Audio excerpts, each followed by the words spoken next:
Hi, this is Rahman Sheikh. Welcome to Fortnightly Railway Transportation Systems podcast. I am the host and railway systems specialist working in this industry for 24 years and counting. This podcast is primarily focused on railway experts who have vast amount of experience and contributed greatly to this amazing industry. This is not a technical seminar but focuses on feel good stories, individual journeys, their success and failures, motivating younger generation to kickstart their career in railways and creating a sense of pride for the railway people who devoted their lives on the most environment friendly public transportation. Welcome to Railway Transportation Systems. Today we are honored to host Lola Fernandez, a distinguished expert in operational technology and cybersecurity assurance at Knorr-Bremse Rail Vehicle. Lola has been an instrumental figure at Knorr-Bremse for over a decade, leading pivotal initiatives in software development and cybersecurity, recently transitioning to Center of Competence for Product Cybersecurity. Lola now oversees the implementation of OT Cybersecurity Governance and defines the Secure Development Lifecycle, guideline, supply chain management, and incident response frameworks. Beyond her role, Lola plays a significant part in standardization efforts, contributing to international railway cybersecurity standards development and representing Knorr-Bremse in key cybersecurity working groups. Today, Lola will share her invaluable insights into software development, cybersecurity, and international collaboration within the railway industry. Let's welcome to Lola Fernandez. Hi Lola, welcome to Railway Transportation Systems. Hi Rahiman, thank you very much for having me here today. Thank you for joining. Lola, let's begin with the first question. You have made a recent transition within Knorr-Bremse to the Center of Competence for Product Cybersecurity. Could you share how this transition has influenced your approach to ensuring operational technology cybersecurity governance within the railway sector? Yeah, well, before joining the Center of Competence in September 2021, I was leading the software engineering team of MERA, which is the business unit of Knorr-Bremse, designing and manufacturing HVAC systems for all type of trains. We started receiving cybersecurity requirements from our customers, car builders and railway undertakings like 8 years ago. At that time, most were requirements for very simple technical controls, but bit by bit they become more demanding, and we started getting also process-related requirements regarding cybersecurity, and then is when our journey into operational technology cybersecurity began. And then 5 years ago, when the Center of Competence was founded, they supported us with awareness campaigns, organizational changes, also specialized training, and with the definitions of policies and procedures. So when they offered me the opportunity to join the team, I thought I could use all that experience and what I learned throughout the whole process to help all the business units to develop the teams. And I also wanted to get a better understanding of the different cybersecurity regulatory frameworks and the legal developments going on, especially in Europe with the NIS2 directive and later the Cyber Resilience Act. So yeah, that's when I accepted the position in the COC. Oh, great approach, Lola.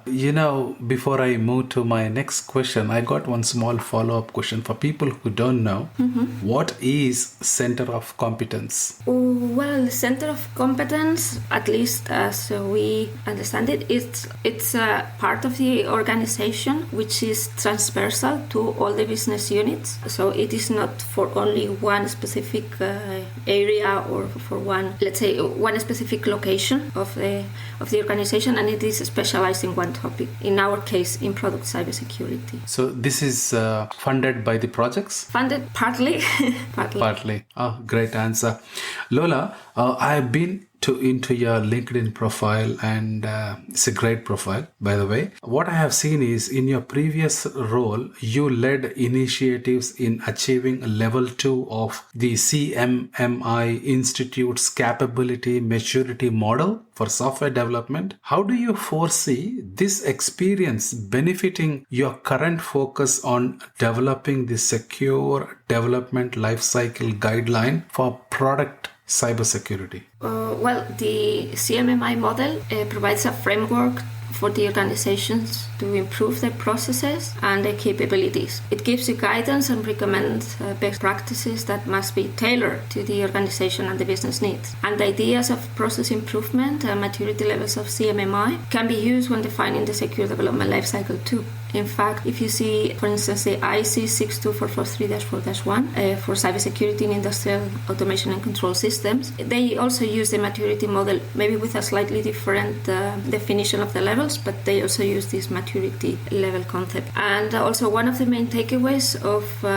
from getting this CMMI Level 2 for software development was the importance of integrating and aligning with other business processes and departments, because the relationships with some of them, like systems engineering or project management, even quality assurance, were very clear, but defining the interfaces with others like manufacturing or sales took more effort. And with cybersecurity is very similar, because both the standards and the regulations require practices to ensure the development and maintenance of secure products. And if we look at a couple of examples, like supply chain management and vulnerability or defect management, it is not possible to achieve a mature level without integrating and collaborating with others like legal or purchasing or customer services.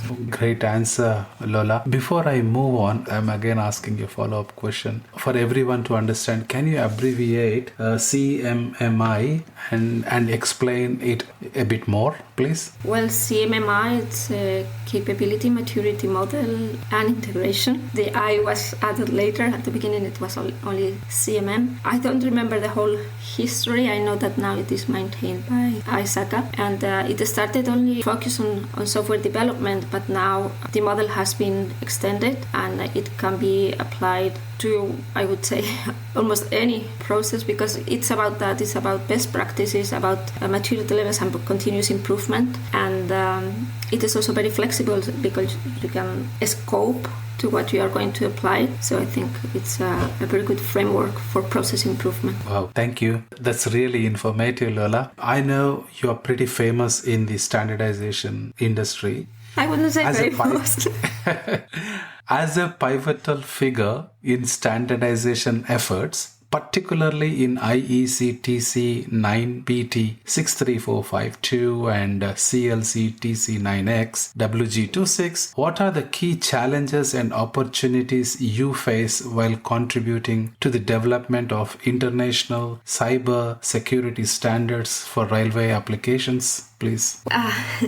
Well, participating in these working groups allows me to understand the needs of other stakeholders and also to put on the table the needs of the product suppliers. And personally, collaborating with experts from different regions has contributed to expand my network, ongoing learning, and also professional development. I think both the challenges and the opportunities come from the fact that the members of these working groups are experts with very different backgrounds. We have people with a lot of experience in safety-related systems, in communication protocols, in software development. Some come from IT security, and besides, they come from companies and organizations with different roles in the railway sector, because we have operators, infrastructure managers, car builders, product manufacturers, consultants, service providers, so all of them. And this is good because we have all the views of a railway system, and I expect that the final version of the document will be very balanced with regards to the responsibilities of the different roles and the interfaces between them. And I think the standard can be widely adopted, but sometimes with all this diversity it is a challenge to achieve consensus on the requirements, but luckily we get along quite well. This diversity of people and having that huge working group, is this within UK or you invite people within the whole rail industry?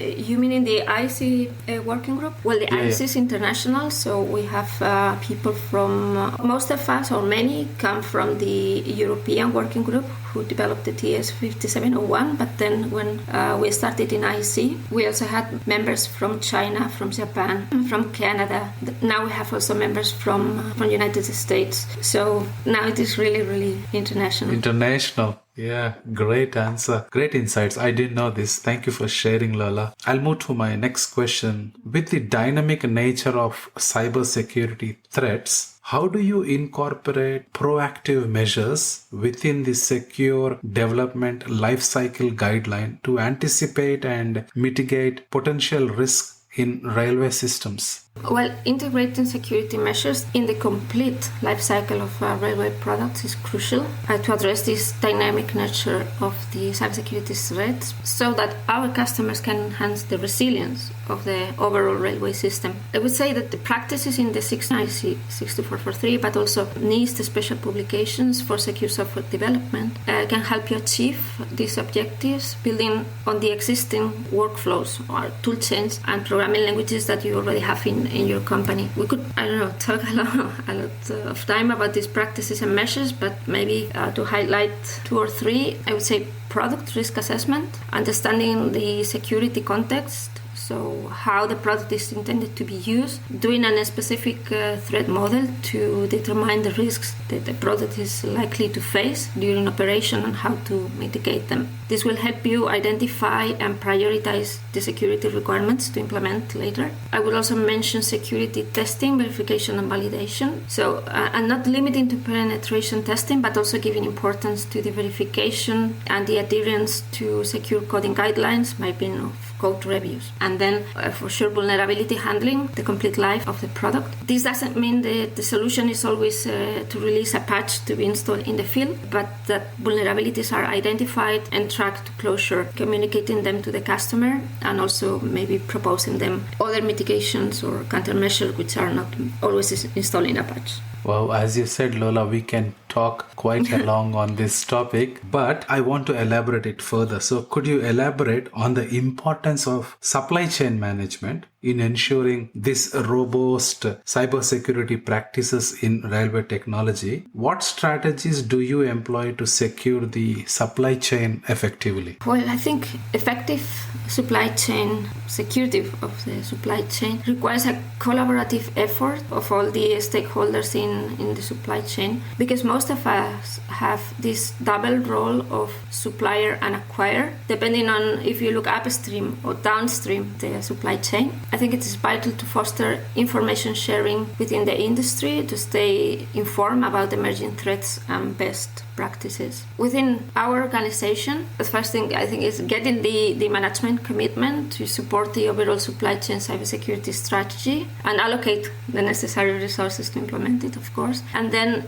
looking at the business units, we from the Center of Competence define the baseline for product supply chain security management. And examples of elements of this strategy are supply chain risk management framework that can help the business units assess and address the risks, depending not only on the criticality of the product or the service that they are going to acquire, but also on the criticality of the information that they are going to exchange with the supplier, because that will influence, for instance, the required infrastructure and procedures to protect the exchange. Then another element would be the supplier selection criteria and how to assess their security maturity, what documented evidence or what certifications they can request to the suppliers. And maybe a third element is the definition of the security requirements that they can include in the tender process and how to customize them or scope them depending on the type of product or service, and also on the regulatory framework that applies in the region. Wow, great insights, Lola. Really interesting. For people who work in cybersecurity and supply chain, I think your answer would really help them in their day-to-day work. Quite deep answer and quite deep analysis. Thanks for sharing these insights. Moreover, when we spoke about that working groups in our previous question, I'm still stuck up there because you work for Knorr-Bremse. I tweaked the question a bit different. Mm-hmm. So representing Knorr-Bremse in cybersecurity working groups. So now because there are too many people, how do you ensure the company's voice is heard and its interests are safeguarded, evolving regulatory frameworks and industry standards? I think it is very important to engage actively in the working groups, participating in the discussions, sharing views on how the regulations and standards may impact the company's security posture and its operations. Besides a proactive monitoring of developments in regulations and standards, joining relevant industry associations is the best way to stay updated about upcoming changes and trends that can affect the cybersecurity requirements of the railway sector. These associations can influence and advocate for shared interests, amplifying the company's voice. For instance, we work with Cybersecurity Working Group in UNIFE, and in the first draft of the Cyber Resilience Act, we identified several articles that could be appropriate for maybe consumer electronics, but were not so reasonable or even feasible for the railway industry. So the first goal of the working group was to make the legislators understand the needs and specificities of the railway industry, and then we commented and proposed amendments to the text, and that really went well. Beautiful answer, Lola. I'll move to the next question because I got few questions lined up. Your role involves overseeing cybersecurity incident response frameworks. Can you shed light on the key elements that constitute an effective incident response plan within the railway sector? I'm sure each person listening the podcast will have its own opinion, but from my point of view, an important element is having clear communication procedures for both internal and external entities. In this sector, incident response requires the collaboration between different organizations like railway duty holders, system integrators, and product suppliers or the maintenance service providers. Besides, it's essential to coordinate with the relevant authorities as required by regulations like NIS2 directive, which has these reporting obligations as one of their requirements, or also with the upcoming Cyber Resilience Act. They will also have reporting obligations of vulnerability. So that is also very important. Beautiful answer, Lola. I'll go to the next question. In this one, it's about collaboration and coordination. You and I know these are crucial international projects. How do you ensure seamless collaboration among teams spread across different locations, especially in the context of cybersecurity governance and standardization efforts? Well, seamless collaboration among the teams in the different locations requires effective communication. And in the context of cybersecurity governance, this is very important to ensure that the guidelines and the security baselines that we define are aligned with the goals of the different business units of the organization, and also that they are compatible with other processes and assurance functions. And I guess from the technology point of view, there's been a significant improvement of the collaboration tools since COVID. And today it is common to have collaborative platforms for online meetings, messaging, or document repositories. And it is essential to schedule regular virtual meetings to ensure that everybody is on the same page and maintain a sense of team unity. But I think that having face-to-face meetings is still sometimes necessary and beneficial in order to establish and maintain good relationships and to fully appreciate the cultural differences between the different teams. Lola, one question on that. It's a great answer, especially you highlighted after COVID, we started using the tools for collaboration. Now, how safe are those tools? Because it's all virtual. Oh, well, I have to say that at least in Knorr-Bremse, security of the information systems is also taken very seriously. And yeah, I think that part also relies on them, on these IT security people. And at least on our side, it was a little bit complicated at the beginning because everybody had to rush, but we have a very good setup, and it's also true that you cannot do anything you want.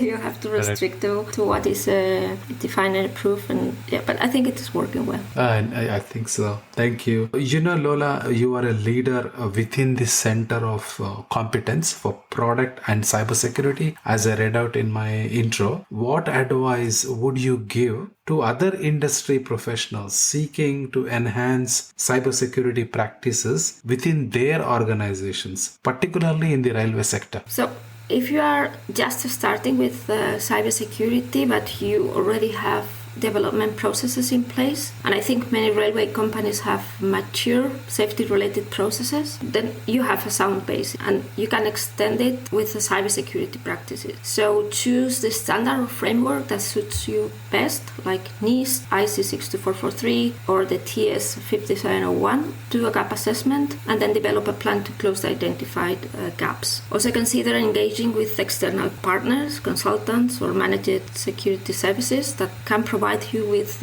specialized expertise on a temporary basis, and they can also bring immediate value while you are upskilling your own teams or recruiting the cybersecurity professionals that you need. I could recommend to SMEs that they look at their national cybersecurity agencies, because they provide resources and services to help them with cybersecurity issues, challenges of the supply chain management, ransomware, etc. And they also may have initiatives especially aimed at enhancing the cybersecurity capabilities in critical infrastructures. And also, I would recommend to invest in training and continuous learning programs for all the staff so that they can raise awareness concerning cybersecurity threats and also get the necessary cybersecurity skills. Do not focus only on specialized training for the developers or the testers or the incident response teams, but extend it to all the staff in the company. And also maybe join these industry associations, like we talked before about UNIFE or other working groups. That also helps. Wow, what a great answer. You summed up pretty well. I think this is one of the best answer I ever heard, because you covered all the companies and their cybersecurity risks. So in your opinion, what are the most pressing cybersecurity challenges facing the railway industry today then? How can companies proactively address these challenges? For me, one of the biggest challenges is the coexistence of railway legacy equipment and new development, together with other equipment and systems that were not originally designed for railways, like industrial IoT, or not even for industrial environments, like equipment that was traditionally used in IT environment. And this challenge, of course, with some differences, is for all the stakeholders, so for the operators and for the product and services suppliers as well. Proactive measures maybe for the operators and service providers could be network segmentation, secure remote access, or inventory management. And for suppliers that have to support their customers, I would say vulnerability handling, secure update management, and also security guidelines, so that they know and understand how to use the products, how to harden them, or what other additional measures they can take around the product. And another challenge for the industry, but I guess it's similar in other areas, is the shortage of industrial cybersecurity experts. This can hinder the implementation of the cybersecurity programs, because there is not only a lack of technical profiles like developers, testers, but also experts on risk management, threat analysis, cyber legal advice. And a recommendation could be to address this shortage, collaborating with external partners, as we discussed before. Yeah, I think you summed up pretty well, Lola. So in the last three questions which we discussed, we covered advisors, challenges, etc. But predominantly cybersecurity is about something unknown or something coming up in the future. So you covered pretty much up till the present scenario, what we've been doing and how we've been doing. So how do you envision the future of cybersecurity within railway systems, considering the advancements in technology and evolving regulatory landscapes? Well, I have the impression that the developments in the regulations in Europe, we have this NIS2 directive, the Cyber Resilience Act, and also the delegated regulation on cybersecurity for radio equipment. Those are pushing the railway industry to move faster than they are used to do. And there is an urgency to implement and improve incident response plans, supply chain security, secure development processes. And we are all checking which standards and frameworks will be the more appropriate for this. And at the same time, we are looking at the upcoming standards that will be released in support of the regulations and how much we will need to adapt our processes to these future standards. But anyway, I think ongoing developments like digital automation coupling, automated train operation, or digital fleet maintenance and service, and also the modernization of projects of current systems, they will integrate technologies like artificial intelligence, machine learning, and will make use of platforms. So this requires that we build in cybersecurity already from the concept phase. So I think it will be busy and exciting times ahead of us. I believe so. I completely agree with you. You know, Lola, with your this multifaceted role, you do pretty much many things at a time. How do you balance the demands of standardization, governance, and hands-on cybersecurity practices within a large organization like Knorr-Bremse? Well, I think we always have this protection versus production dilemma, and we are addressing this through various steering committees, which members are from different divisions and different business units of the organization. And we also take into account that legal requirements are a top priority for Knorr-Bremse, but also meeting the customer demands at project level. So somehow this is how we try to achieve this balance in the steering committee. So hearing the voices from the different stakeholders within the company. I think you are pretty much experienced, and I believe you can balance this pretty well, Lola. Lastly, how do you stay updated and continually adapt to the ever-evolving field of cybersecurity, ensuring your strategies remain effective and aligned with industry advancements? Well, besides formal trainings and certification, I would highlight participating in industry associations like UNIFE, we talked about it before. Also attending conferences and other events, both specific to railway cybersecurity, but also others with a broader scope. And also joining professional organizations like ISACA, and also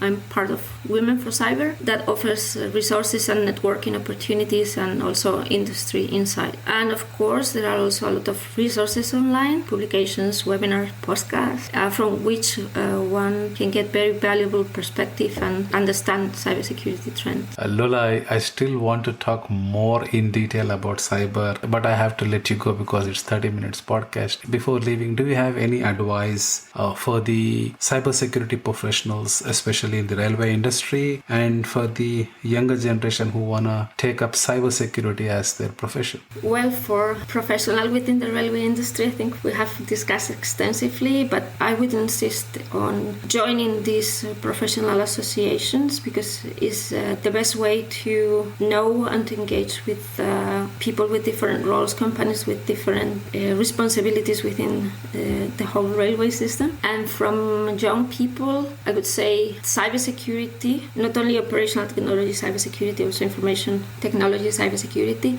it's a huge field. It is not only about technical things, it's also about knowing the processes, having insights on the regulations. So I guess anybody with any background could somehow end up in cybersecurity, so it's just a question of having some interest, start reading about it or looking at what is available, where they could work, because there is room and space and need for a lot of people in cyber. Thank you. Great insights and great advice, Lola. Thank you very much for your time, and thank you for joining this podcast. Thank you, Rahim. I believe everyone listening to this podcast has got something to take away from today's discussion. If you like this podcast, please listen, follow, and share this podcast within your network. If you believe we should be sharing your story or someone within your network, there is a railway leader who should be here sharing his or her contribution to this industry, contact me on railwaytransportationsystems@gmail.com. Thank you for your time today. See you next fortnight. Until then, stay safe and take care of yourself.